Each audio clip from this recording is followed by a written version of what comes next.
Let's talk about my life. Where do I start? Where do I begin? I guess I should start with the great pain within. See, I was born into a home with 2 sisters, an older brother, and a hard-working single mother.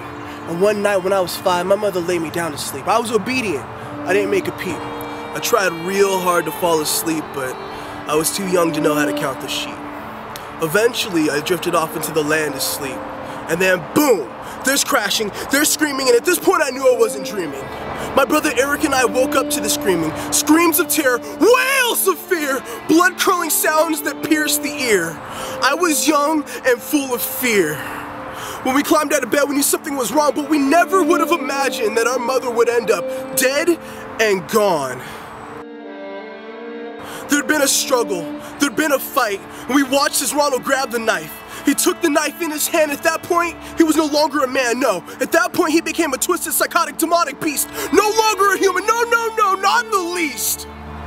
His presence was cold and callous. His eyes, those eyes were full of hate and malice. He stabbed my poor mother more times than I can count. I was so scared. I let out a tiny shout.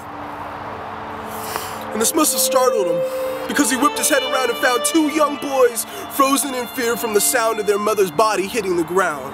I remember running and hiding in my bed in fear that I too would end up dead, and Eric fled to the safety of the top tier of our bunk beds. And that's when the beast reached up and pulled him down to the ground. Eric started kicking and screaming the words, "No!"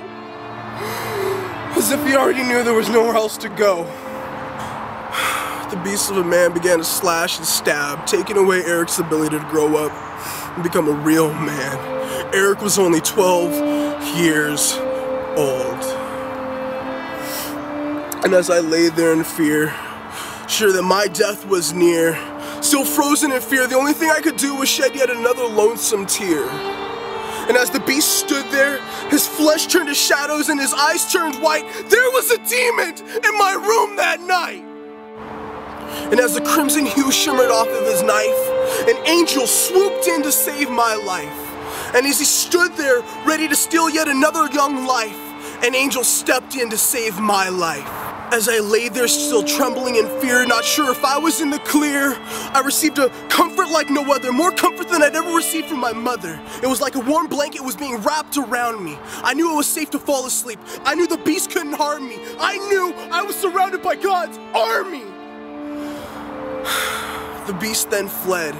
He must have been ashamed by all the blood he had shed, and as the police report said, the beast was found the next morning, dead.